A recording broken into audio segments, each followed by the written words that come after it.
Murag kani raman tali mapalit sa atong Noche Buena nga 500 oy. Pero sige na lang. Sundalan ninyo ni process kay dali adyo kay ni siya. Una ani inyong pabukalan ng mais. Pag humana na imong hinluan ni shrimp, dali ang maganahinluan gikuha ang toothpick ana. Imo ra na di kuntingon height niya para di mo mahasol pagkaon. Dayon i-prepare nimo dani mo mga ingredients para matik-matik na ba. But nga pangpalasa ng shrimp sudpod.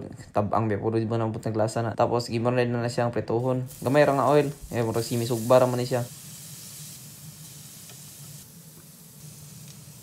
Pag umana na, pauna rin mo na tanan. Para di mawala ang lasa sa shrimp, mura yapon kalaha gamita. Tapos put nga na siya butter. Tapos isunod din mo ni mga ipang prepare ni mga lamas ug other ingredients.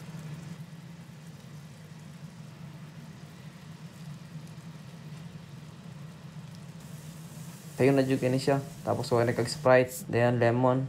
Pag mabukal na siya, ibalik tong shrimp na una ni mong giluto. Put nga din siya salt and pepper to taste, tapos ibalik tong corn.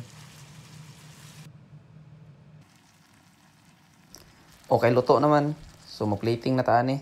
Kuha taning sayang mo panigdinig gamito. So, taning gamito na siya. Tapos, plating na rin ta. Tadang!